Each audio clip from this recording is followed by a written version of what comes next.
Bom dia, meu irmão, minha irmã, paz de Jesus. Vamos partir mais uma vez o pão da palavra.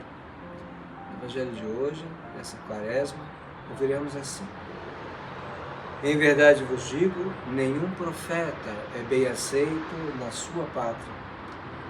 Vos digo que muitas viúvas havia em Israel no tempo de Elias, quando se fechou o céu por 3 anos, e houve grande fome por toda a região. Mas a nenhuma delas foi mandado Elias, senão a uma viúva em Sarepta, na Sidônia. Igualmente havia muitos leprosos em Israel no tempo do profeta Eliseu, mas nenhum deles foi purificado, senão Naamã, o sírio. A essas palavras, encheram-se todos de cólera na sinagoga. Levantaram-se e lançaram-no fora da cidade, conduzindo-o até o alto do monte sobre o qual estava construída a cidade, e queriam precipitá-lo dali abaixo. Ele, porém, passou por entre eles e retirou-se. Meus irmãos, esse evangelho de hoje deve nos trazer uma grande alegria. Uma grande alegria no sentido que a gente vê que Jesus recorda passagens do Antigo Testamento que já nos mostravam que a salvação que Deus estabelece, que Deus declara, que Deus anuncia ao seu povo eleito, a Israel, esta salvação não estava limitada a Israel. Não é somente com o advento de Cristo, com o nascimento de Jesus Cristo, com o início da sua missão como Messias, como Salvador, que essa salvação se estende a todos os povos. Não.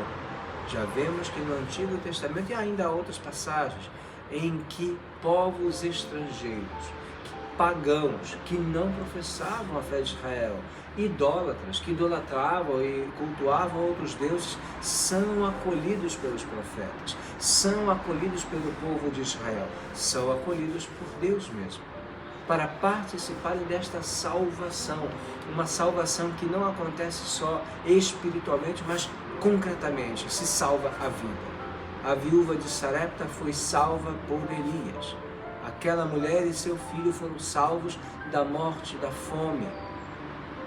Naamã, o sírio, aquele general estrangeiro, num tempo inimigo, foi salvo pelo profeta Eliseu, foi purificado, banhando-se nas águas do Rio Jordão.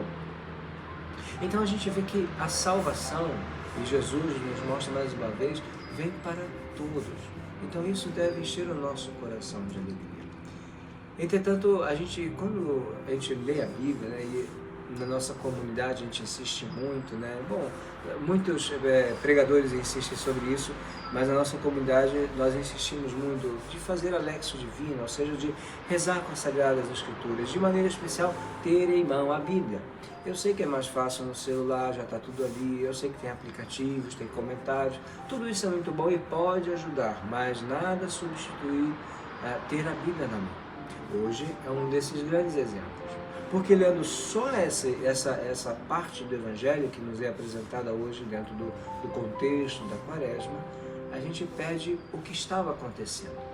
Porque dentro desse mesmo capítulo 4 de Lucas, se você volta um pouquinho, Jesus entra na sinagoga e anuncia: o Espírito do Senhor está sobre mim e Ele me ungiu para proclamar a boa nova aos pobres. E ele continua, e todo mundo está assim, meu Deus, maravilhado, ninguém nunca falou desse jeito. Jesus explica, Jesus fala, e as pessoas ficam encantadas. Está escrito, todos de onde vem essa sabedoria. Então como que a gente passa de uma admiração enorme por Jesus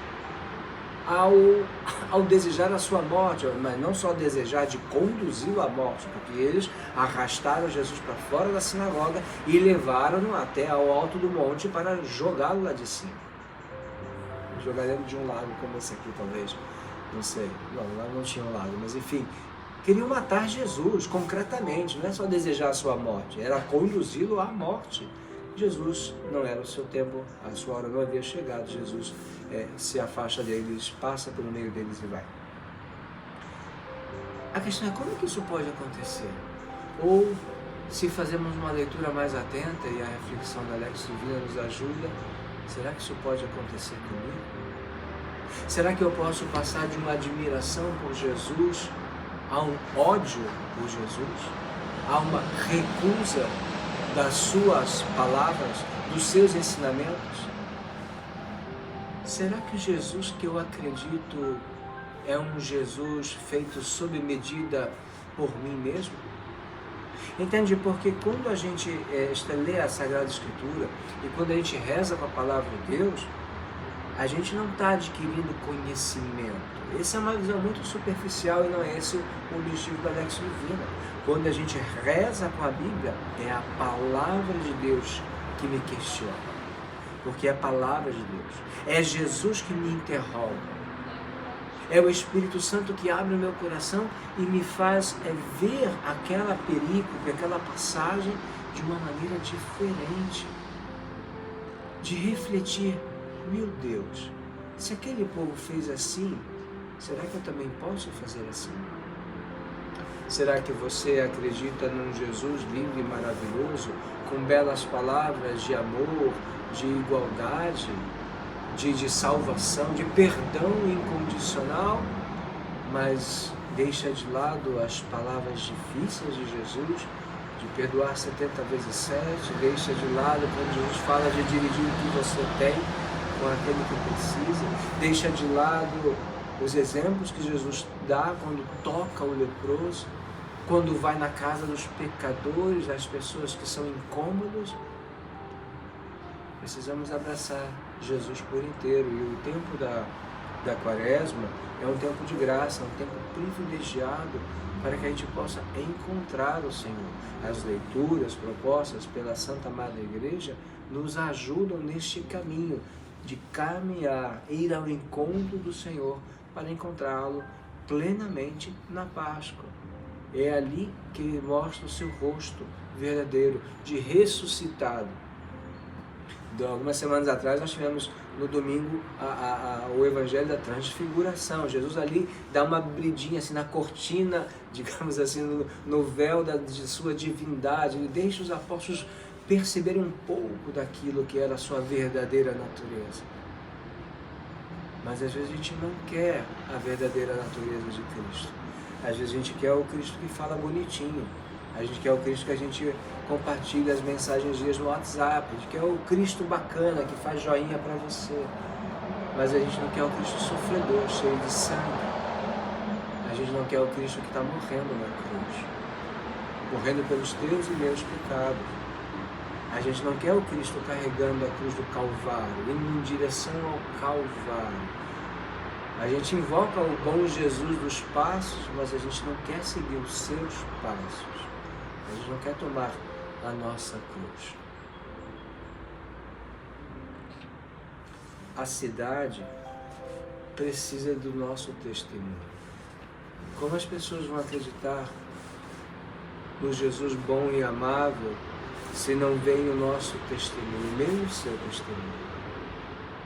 Cada um de nós somos chamados a entender que essa mensagem de salvação, como já no Antigo Testamento, ainda mais no tempo de Jesus, é para todos os que se abrem, não é para aqueles que querem um showzinho, como os próprios conterrâneos de Jesus, os próprios parentes, né, ali na sinagoga, se vocês, eu convido a lerem o capítulo 4 de Lucas, né?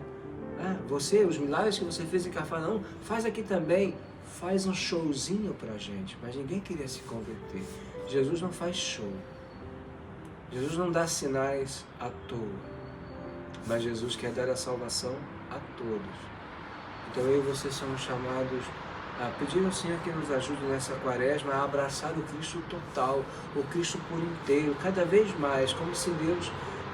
pedir a Deus que nos dê a graça de cada vez mais esticar os nossos braços para abraçar o Cristo inteiro, não só aquele que eu acho bacana, não só aquele que me interessa, não só aquele que atende minhas preces, ou cura minha mãe, ou dá um emprego para o meu filho, ou me faz passar de ano, não só aquele que provê aquilo que eu preciso, mas aquele que me chama a ser melhor, aquele que me chama a ir além, aquele que me chama a ir para meio da cidade, a anunciar oportuna e inoportunamente, aquele que me chama a ser correto e honesto, mesmo com os desonestos, aquele que me chama a perdoar aqueles que me ofendem, a rezar por aqueles que perseguem a mim e a minha família, a ser bom com todos.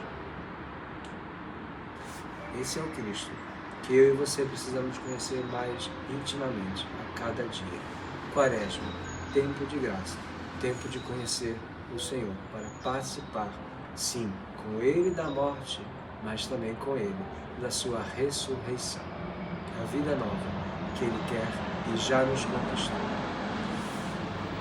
O Senhor esteja convosco. Abençoe-vos o Deus Todo-Poderoso, Pai, o Filho e Espírito Santo. Amém. Uma boa semana para todos.